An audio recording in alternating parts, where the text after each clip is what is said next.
Fractured Fairy Tales was not just a cartoon segment tucked inside a children's show, it was a quiet rebellion hiding in plain sight. What audiences never see is the production pressure inside a tiny studio.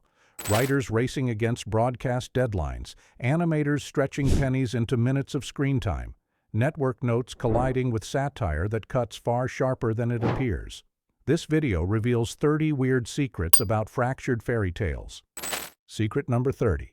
Fractured Fairy Tales exists because the main show needs filler that accidentally becomes legendary. The segment is created to pad runtime during early seasons of the Rocky and Bullwinkle show.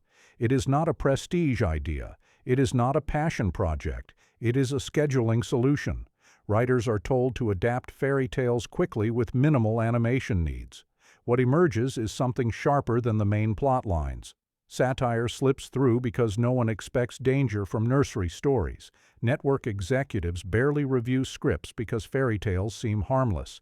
That lack of attention becomes freedom. Writers inject adult humor, political jabs, and cultural cynicism under the disguise of bedtime stories. What audiences do not know is that this filler segment often finishes scripts faster than the main show.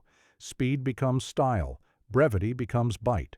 The accidental creation ends up outlasting many carefully planned cartoons of the era. Secret number 29. The narrator voice becomes the most dangerous weapon in the show. June Foray performs nearly every role. She shifts voices mid-sentence without pause. Recording sessions are brutal. Scripts arrive late. Rewrites happen minutes before tape rolls. Foray reads cold. No rehearsal. No safety net. What sounds effortless is extreme discipline. She must land jokes precisely, or animation timing collapses. There is no room for error. Dailies reveal that one mistimed word ruins entire scenes. That pressure pushes her performance into something razor-sharp. The calm storyteller tone masks the chaos behind the microphone. What audiences do not know is that producers rely on her versatility to save money and time. One actor replaces entire casts. Her voice holds the series together when budgets threaten to snap it in half. Secret number 28. Animation shortcuts shape the identity of the series. Limited movement is not a stylistic choice at first. It is survival. Animators reuse cycles. Backgrounds repeat. Characters slide instead of walk. But writers lean into the stiffness. Jokes are written to acknowledge the cheapness. Characters freeze. Narration fills gaps. What should feel broken becomes intentional comedy. Not polished fantasy, but dry absurdity. The lack of motion forces sharper dialogue. Visual gags rely on timing rather than spectacle. What audiences do not know is that the animation department actively asks writers to add jokes that explain missing motion. Humor patches budget holes. Constraints become the engine of creativity. The series proves that intelligence travels faster than fluid animation ever could. Secret number 27. Censorship battles erupt quietly around fairy tales. Network standards fear political satire, yet underestimate fairy stories. Writers exploit this blind spot. They rewrite classic morals into cynical punchlines. Authority figures fail. Kings look foolish. Heroes win by accident. Executives only scan for violence. They miss social commentary entirely. What audiences do not know is that several scripts are flagged only after broadcast. Complaints arrive weeks later. By then, episodes are already rerun. The damage is done. Satire spreads. The studio realizes too late that fairy tales can say anything if framed as nonsense. Fractured Fairy Tales becomes a Trojan horse. Not rebellion through shouting, but rebellion through smiles. Secret number 26. The audience age split is intentional and risky. Writers openly target adults watching with children. References slide past younger viewers. Political jokes land softly but cut deep. The show never announces this strategy. It simply executes it.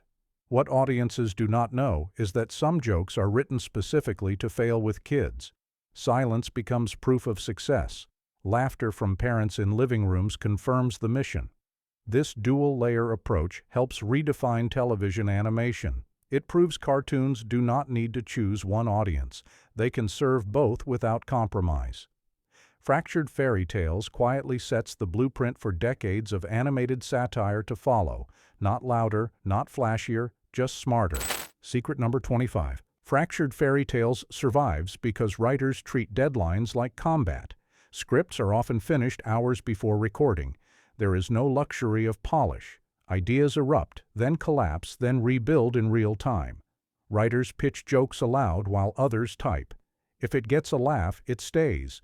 If not, it dies instantly. What audiences do not know is that many final punchlines are improvised moments before tape rolls. That immediacy gives the segment its snap. Nothing feels overworked, nothing feels cautious. The pressure creates clarity. Every word must earn its place. There is no space for filler, not elegance, but efficiency. The fairy tale format becomes a pressure cooker where only the sharpest ideas survive. Chaos does not weaken the show, it sharpens it into something unforgettable. Secret number 24. The music undersells itself on purpose. Composers are instructed not to overwhelm the jokes. Scores stay light. Themes are playful yet restrained. This is not fantasy spectacle, it is ironic accompaniment. What audiences do not know is that early music tests feel too sincere. Producers pull back immediately. Emotional swelling ruins the satire. Music must wink, not cry.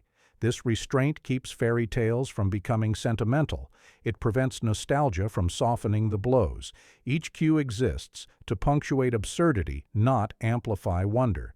The soundscape keeps viewers alert. It reminds them this is not comfort storytelling. It is commentary wearing a costume. By refusing to guide emotions too heavily, the show trusts the audience to catch the joke themselves. That trust becomes rare even by modern standards. Secret number 23. Classic fairy tales are deliberately misremembered. Writers do not adapt original versions faithfully. They exaggerate flaws. They highlight absurd logic. They question morals. What audiences do not know is that research is intentionally shallow. Writers rely on cultural memory, not source accuracy. This allows freedom to distort. Princes are incompetent. Wishes backfire. Happy endings feel suspicious. The point is not to honor tradition, but interrogate it. Fairy tales are treated like myths that cannot defend themselves. That irreverence feels dangerous in an era that reveres tradition, but it opens new space. The segment teaches viewers to question stories they accept without thought. That lesson sticks long after the jokes fade. Fractured fairy tales does not retell myths. It dismantles them gently with a smile. Secret number 22. The narration style hides ruthless editing. Scripts are written longer than aired versions. Whole jokes vanish. Entire setups collapse. Timing rules everything. If a laugh does not land instantly, it is cut. What audiences do not know is that some episodes lose nearly a third of their original script. The final versions feel effortless because the painful trimming is invisible. Narration bridges gaps smoothly. It sounds like intention rather than compromise. This ruthless approach trains writers to think in seconds, not minutes. Economy becomes the language of humor. Each line pushes forward or dies. The result is density. Every moment carries weight. The fairy tale wrapper disguises one of the most disciplined writing processes on television at the time. Script number 21. Fractured fairy tales quietly shapes future satire without credit.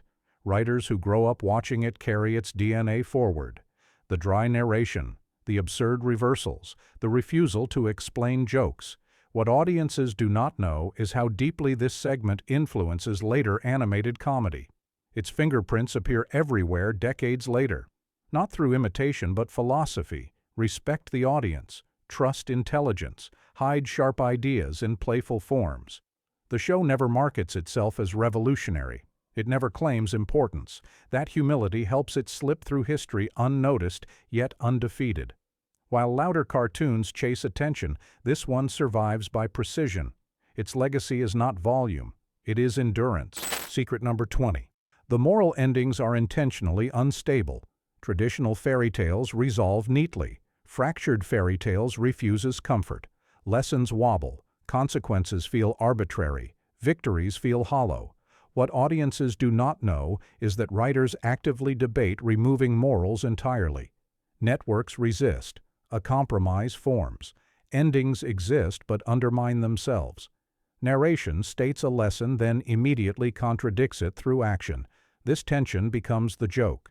Children hear closure. Adults hear irony. The segment teaches skepticism without preaching.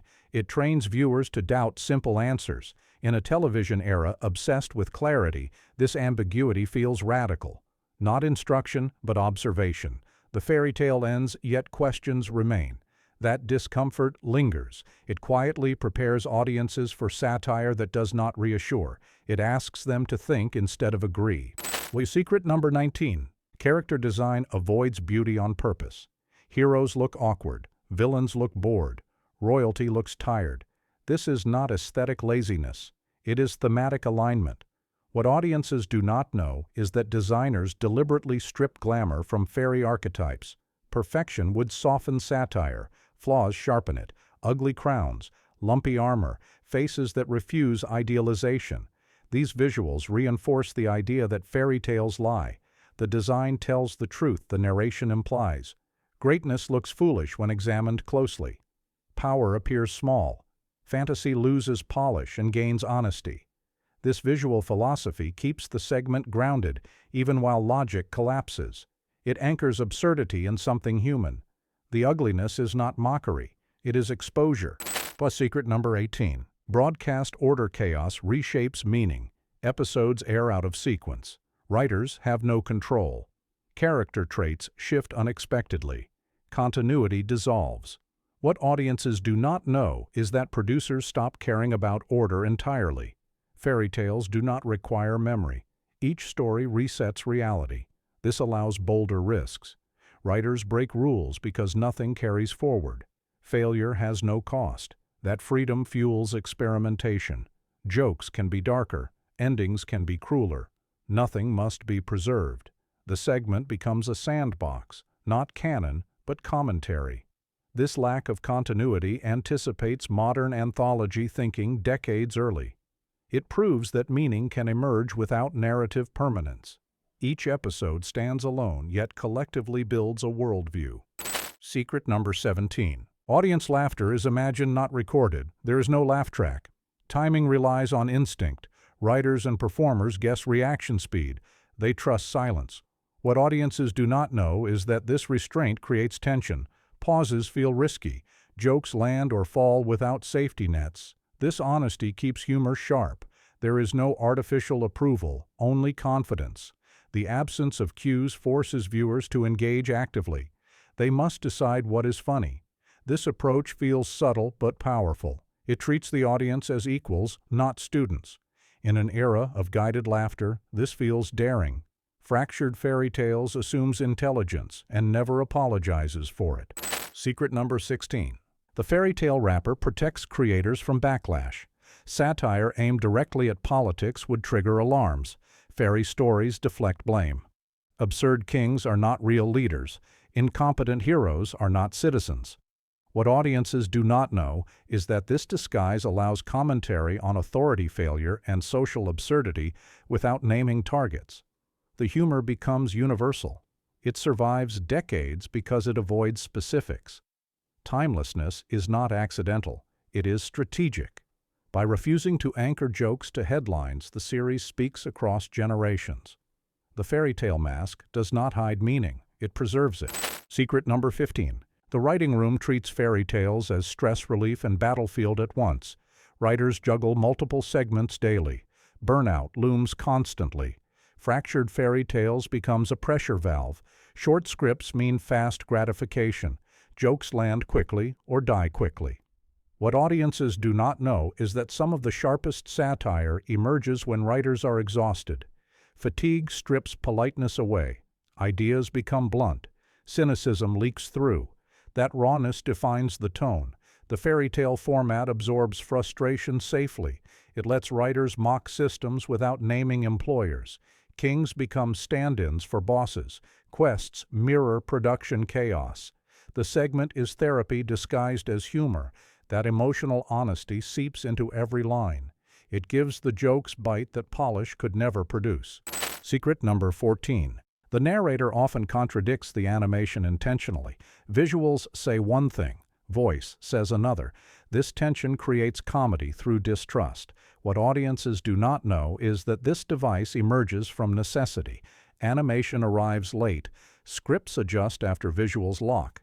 Instead of fixing mismatches, writers exploit them. Narration points out absurdity. It reframes mistakes as jokes. This technique becomes signature. Truth feels slippery. Authority feels unreliable. The storyteller is not omniscient. She is complicit. That uncertainty invites viewers to question everything they hear. The segment trains skepticism through structure, not message. It shows that stories lie even when spoken confidently. That lesson feels subtle yet powerful. It echoes far beyond cartoons into how audiences process media itself. Secret number 13. Some fairy tales push darkness further than expected. Endings include loss, embarrassment, and quiet cruelty. Children notice less than adults assume. Networks worry anyway. What audiences do not know is that producers defend darker jokes fiercely. They argue that honesty matters more than comfort. Life is unfair. Stories should reflect that. The fairy tale format allows darkness without trauma. Humor cushions truth. Failure becomes funny rather than frightening. This balance is delicate. Cross it and backlash erupts. Stay just inside it and impact multiplies. Fractured Fairy Tales dances on that edge consistently. It refuses to lie gently. It tells truth sideways. That courage separates it from safer animation of the era. Secret number 12. The segment rarely reuses fairy tales twice. Once a story is broken, it is discarded. Writers do not revisit. There is no nostalgia loop. What audiences do not know is that repetition feels dishonest to the creators. Once satire exposes a myth, returning feels redundant. This forward motion keeps the segment fresh. It prevents self-parody. Each episode targets a new illusion. This philosophy avoids stagnation. It also limits merchandising potential. There are no recurring heroes to sell. That sacrifice preserves integrity. The show chooses ideas over icons. It trusts that concepts matter more than characters. That decision keeps the satire sharp rather than sentimental. Secret number 11. Fractured Fairy Tales quietly trains audiences to enjoy irony before they know the word.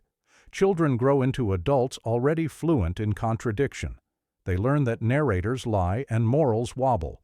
What audiences do not know is how early this education begins. The segment introduces media literacy disguised as silliness. It teaches viewers to laugh at certainty. That skill becomes essential later. Satire feels natural because seeds are planted early. The show never claims credit. It never lectures. It simply demonstrates. Decades later, that influence still echoes. Viewers raised on these stories question power instinctively. The fairy tales fracture more than myths. They fracture trust in simple answers. Secret number 10. This is the point where the creators lean hardest into trust. By now, the audience is trained. Jokes move faster. Meanings cut deeper. What audiences do not know is that writers deliberately place sharper satire here because viewers are already engaged. This is also where fatigue hits hardest inside the studio. Deadlines crush morale, yet clarity emerges. The segment proves its philosophy works. Go ahead and like and subscribe, because this exact moment defines why Fractured Fairy Tales survives decades later. Not spectacle, but precision. Not comfort, but confidence. The series believes viewers can keep up. It refuses to slow down or explain itself. That refusal creates loyalty. Viewers feel respected. That respect becomes attachment. The fairy tale wrapper fades away. What remains is a conversation between creators and audience, built on shared intelligence and trust. Secret number 9. Voice recording sessions blur into marathons. Performers move fast. Retakes are rare. Energy stays high because there is no time to cool down. What audiences do not know is that exhaustion becomes texture. Voices crack slightly. Timing sharpens. Performances feel alive rather than polished. That immediacy sells the satire. Clean perfection would soften it. The slight roughness adds bite. The narrator feels present, not distant. She sounds like someone telling a story urgently before time runs out. That urgency matches production reality exactly. The fairy tale is not timeless fantasy. It is made under pressure. That pressure leaks into sound design. It gives the segment an edge that smoother cartoons never achieve. The chaos stays audible. Secret number 8. Writers openly mock storytelling itself. Plots collapse mid-sentence. Logic evaporates. What audiences do not know is that this is deliberate rebellion against formula television. Structure feels optional. Endings arrive suddenly. Narration shrugs. This anti-structure approach mirrors real life more than fantasy ever could. Stories do not always resolve. Promises fail. Expectations break. By breaking fairy tale logic, the show critiques television storytelling norms quietly. It refuses to pretend that arcs guarantee meaning. That stance feels radical for its era. It tells viewers that coherence is not truth. Honesty is. The fairy tale becomes a mirror, not an escape. That philosophical weight hides beneath playful absurdity. Secret number 7. The segment benefits from being overshadowed. Main characters get attention. Spin-offs get promotion. Fractured fairy tales slips under radar. What audiences do not know is that this invisibility protects it. No one demands brand consistency. No one enforces tone guides. Freedom thrives in neglect. Writers experiment without oversight. Risks stay unnoticed until success is undeniable. By then, it is too late to sanitize. The segment already exists fully formed. This pattern repeats across media history. Innovation survives when ignored. Fractured fairy tales proves that obscurity can be armor. The lack of spotlight preserves integrity. It allows satire to mature quietly. That silence becomes its strength. Secret number 6. The humor ages better than expected because it targets behavior, not trends. Greed, stupidity, arrogance, fear. These never expire. What audiences do not know is how intentional this restraint is. Writers avoid topical references unless abstracted. That choice keeps episodes relevant decades later. Kings fail like modern leaders. Heroes stumble like modern workers. Systems collapse predictably. The fairy tale setting strips away era markers. What remains feels eternal. This timelessness is not luck. It is discipline. By refusing to chase relevance, the segment achieves it permanently. The stories still land because people do not change. Only costumes do. Secret number 5. The creative team never believes this work will be remembered. It is produced quickly, then forgotten internally. What audiences do not know is that this assumption removes fear. When no legacy is expected, honesty increases. Writers take risks they would never attempt on prestige projects. There is no pressure to protect reputation. Only the joke matters. That freedom allows sharper satire than carefully guarded productions. The irony is brutal. The segment that expects nothing becomes immortal. While shows built for importance fade, this one endures. Its survival feels accidental, but it is earned. Honesty lasts longer than ambition. Fractured fairy tales lives because it is never trying to. It simply tells the truth through nonsense. That contradiction becomes its quiet power. Secret number 4. The fairy tale format allows failure without punishment. If a joke fails, it disappears next episode. There is no continuity debt. What audiences do not know is how liberating this becomes creatively. Writers experiment aggressively. Some ideas collapse immediately. Others explode unexpectedly. That rapid feedback loop sharpens instincts. It trains creators to recognize truth instantly. This process resembles live performance more than television writing. Risk is normal. Failure is fuel. The segment evolves faster than shows bound by lore or brand. That speed keeps it ahead of cultural shifts without chasing them. It listens rather than predicts. The fairy tale shell protects experimentation while letting results speak honestly. Secret number 3. The humor teaches resilience disguised as mockery. Characters fail constantly, yet the world continues. There is no punishment for imperfection. What audiences do not know is how comforting this becomes subconsciously. Failure is survivable. Authority is questionable. Success is temporary. These lessons slip past defenses because they arrive wrapped in laughter.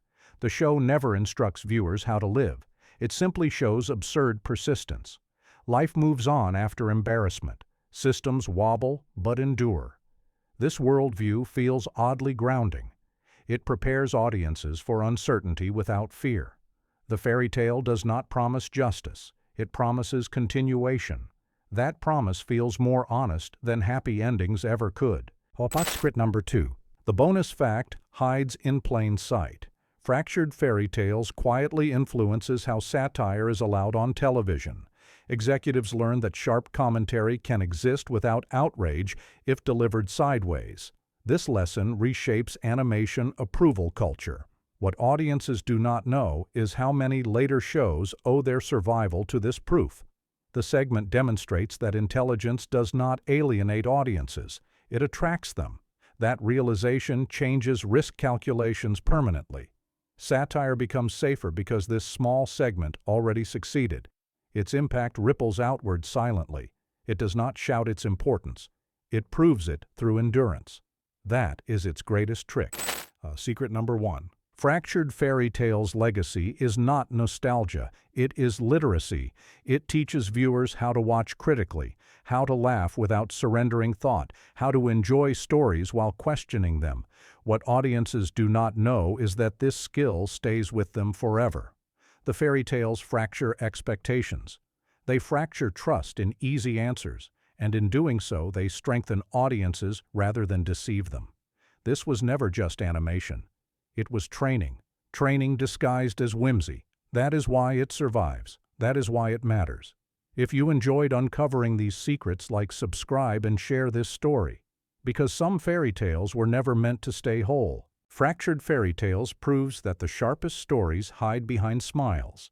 Subscribe, and keep questioning the stories you trust, because the smartest fairy tales were always quietly dangerous.